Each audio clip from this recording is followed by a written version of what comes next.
With the release of Sematary's 10th mixtape, Bloody Angel, I decided to rank all of his albums on a tier list. So let's begin.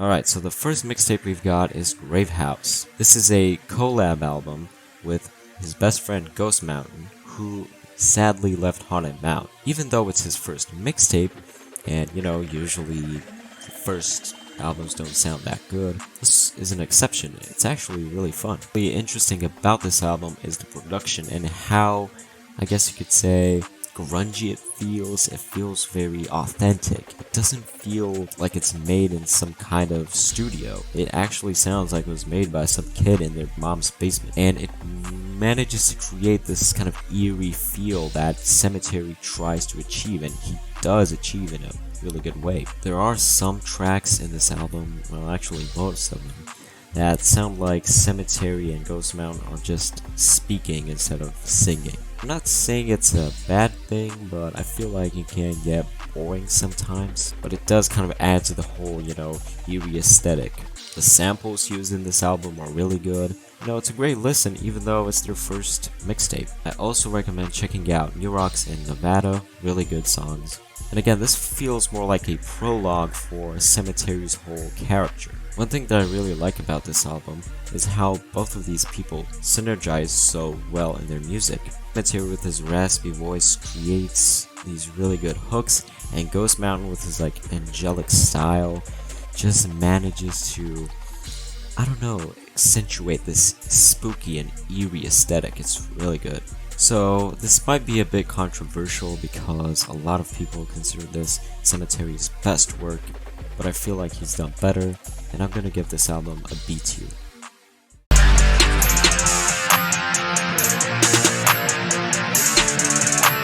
And next up, we've got a great album right out of the gate. I just want to say it, Rainbow Bridge. This album is part of a trilogy, Rainbow Bridge 2 and 3. We'll talk about those later, but let's talk about 1. In this album, we see that Sematary's production, songwriting, and performance has gotten way better. This is also Sematary's first solo album, even though he does have Ghost Mountain as a feature from time to time. These songs that are featured in this mixtape are so good. They're bangers, absolute bangers. In my opinion, none of them are bad. They're really good. There's just no skips in this album. All of the songs are really good, but my favorites have to be Bunny Suit Toolbox, Arson, and Shotgun. Now, up until this point, Sematary's imagery hasn't really changed up until this point compared to Graveyard.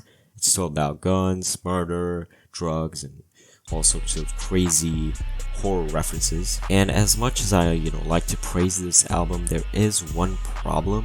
I feel like most of these songs just blend in together with the beats and the lyrics, and it creates this feeling that Rainbow Bridge 1 is just a big song. That's it. It's just a really long song. There is one exception though, the last track on this album, bonus track, The Great Mothman. This song is a complete 180 compared to Sematary's style. It uses these 80s synths, and it has a way more positive vibe. And this track completely sticks out in this mixtape and even Sematary's entire career. I'm not saying this is a bad thing. I really wish Sematary would continue making this sort of music.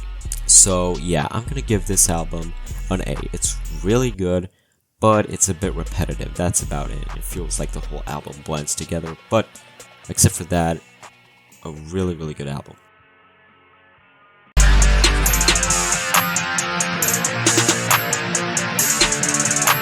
The next mixtape we've got is Rainbow Bridge 2. This album, as I said before, continues the trilogy of Rainbow Bridge. I also want to talk about what Rainbow Bridge means exactly. It's a nod to a poem that talks about where the dogs go after they die, some kind of dog heaven, hence the use of these animals in the album cover. Fun fact, these are actually Sematary's pets. Alright, so back to the album. Rainbow Bridge 2 is kind of like Rainbow Bridge 1, the same aesthetics, same lyrics, pretty much. And sadly, it has the same problem of being repetitive, and again, it feels like this album is just one long song. But there is a bit of a difference. I feel like the tone is way darker. Even Sematary's voice is deeper. Talks about even crazier things like using a spine for a chandelier. Of course, Ghost Mountain appears in some of these songs, but we also have some features from other artists. First off, we've got Juju, who appears in Skeletons, and he actually used to be a friend of Sematary until some kind of drama happened and they stopped being friends and they stopped making music. And Sematary's part was pretty good, but Juju's not so much. He's just not my style, and I feel like his vocals weren't really that well mixed. We also have a feature from the underground legend Slug Christ, one of the OG SoundCloud rappers, and he appears in the song Skinwalker. Honestly, he killed his part. He's so good, and the fact that Sematary is a really big fan of him is just so cool. You know, I really like the samples in this album, especially the one in Forever intro at the end of the song. He uses Trevor's dialogue when he dies in GTA 5, and it's a nice nod to his whole Trevor persona where he says, you know, I'm in Trevor mode. I also really like the fact that Sematary integrates his song titles in the hooks. He just always repeats them. It's kind of interesting. And my top picks from this album would probably be Red Mist, Skinwalker, and Hogs. So yeah, Rainbow Bridge 2 is going to go to A tier. It's really good, just like Rainbow Bridge 1, but it still suffers the same problem. It's kind of repetitive and it all blends together.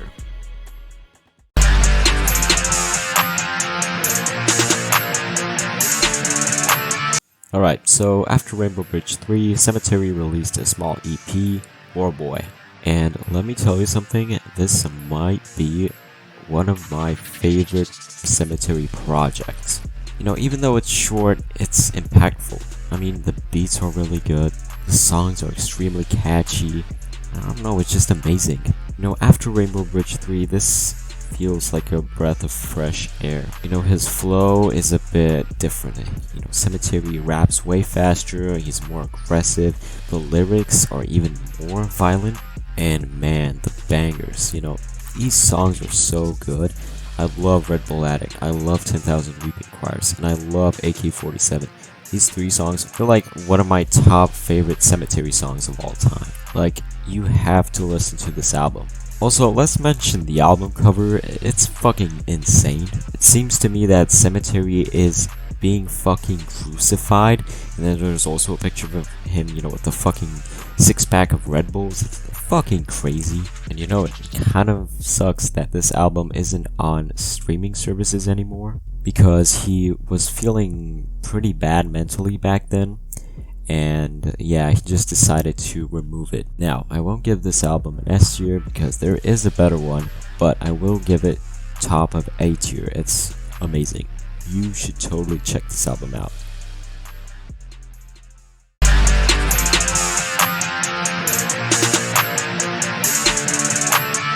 After War Boy, an amazing album, we've got another banger from Sematary with Ghost Mountain. That's right, a duo album, 100 Acre Wrist. This album is hosted by DJ Sorrow, which is pretty much just Sematary, kind of like another persona, but you gotta love those tags.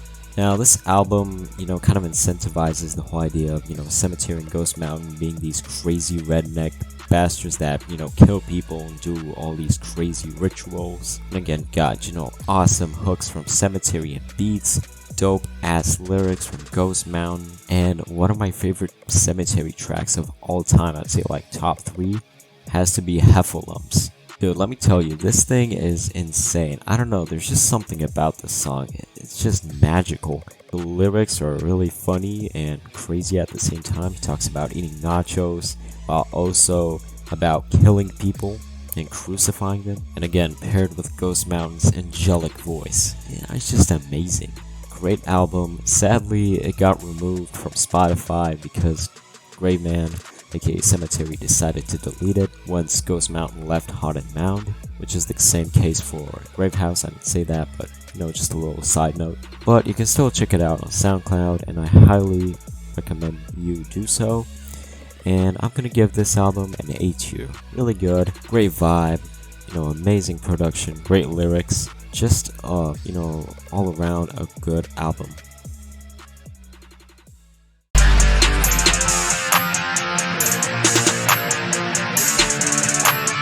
Alright, so now we arrived at Rainbow Bridge 3, the end of the Rainbow Saga.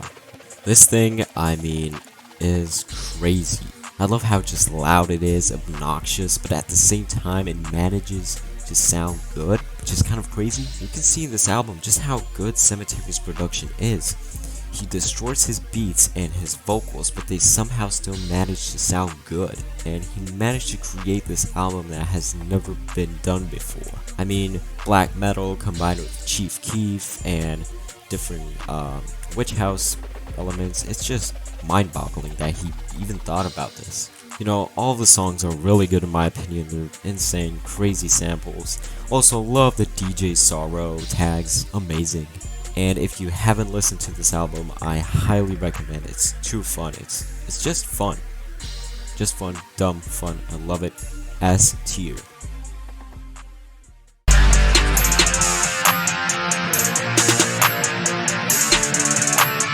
Alright, so this whole saga is done. Sematary releases Screaming Forest. And after Rainbow Bridge 3, this album was a bit of a disappointment for a lot of fans. So it's way more relaxed. It's still crazy, you know, still has those, you know, horror movie references, you know, about killing and drugs, but again, it's a bit more tame. And a lot of people consider it bland, but I really like this album actually. Now, yeah, it's pretty repetitive, but I don't know, it's just a fun album to listen to. Also one of the easiest, I guess, albums to start listening to. So if you want to get started with Sematary, I highly recommend checking this album first. Willows is a really good song, Comet Crazy, Scarecrow, Hockey Mask, I Hail the Night, they're really good. But yeah, they are a bit bland if I'm gonna be honest. Now yeah, this album is a bit tame compared to other Sematary albums, and the lyrics aren't even that deep either. Sure, the older ones weren't, you know, super lyrical, but they did have some meaning instead of just repeating the same things over and over again. So yeah, Screaming Forest is going to go B tier. Still pretty good, a great headbanger, but it lacks any meaningful lyrics.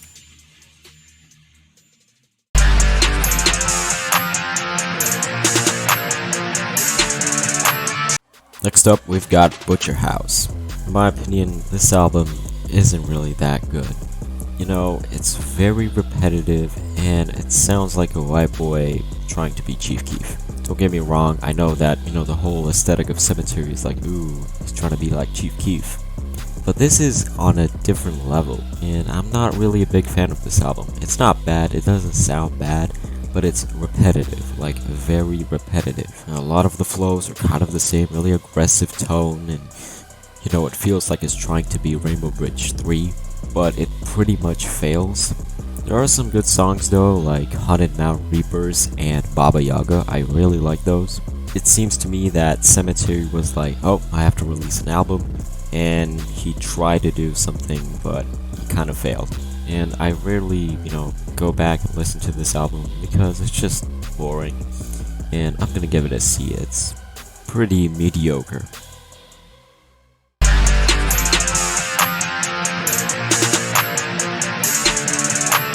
Alright, next up we've got a little EP from Sematary, King of the Graveyard. This album isn't amazing, isn't that interesting, and it's not that catchy. It's kind of mid, if I'm gonna be honest. I'd say it's one of the lower parts of Sematary's discography. I mean, the first two songs sound completely identical, King of the Graveyard and 3am Gang, but I really do like Cutter Club. Actually, it's a great song. I really like it, and the production is also really good in this album. I don't really have a lot to say. It kind of sounds like Butcher House. Yeah, it's alright. I'm gonna give it a C tier.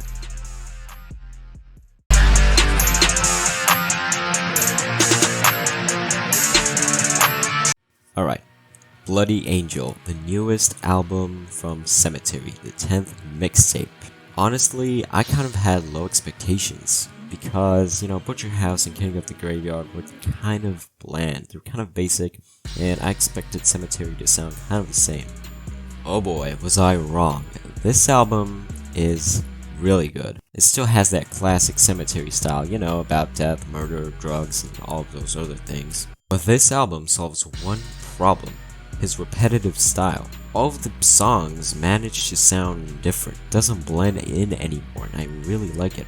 Production of this album is really good. I mean, the beats are super fun, snappy, and they always hype me up. It's just amazing. This album also has features from non-Hot Mound members, such as Lil Flash and Wiccaface, which is kinda crazy. Both of the features absolutely killed their parts. Amazing job. Now, my top tracks would probably be Bloody Angel, Hockey Masks 2, and Mordor. Also, the songs Dead Trees and Wendigo use a different sound that Sematary hasn't used before. And it's really good. I really like it. It's kind of like this rock, 80s rock style. I really like it. It's really fun. So I totally recommend checking this album out. It's really good, and I have to give it an A tier. Good job, Haunted Mound, Anvil, Oscar, and Cemetery. Great production. Now, sadly, it doesn't top Rainbow Bridge 3, but it's still really good. So yeah, that's pretty much the tier list. Honestly, Cemetery has a really good discography in my opinion. It's pretty well balanced. All of his albums are really good. Well, most of them, except for some of them, are kind of Thanks for watching. Don't forget to like and subscribe. It helps me out a ton. And have a good one.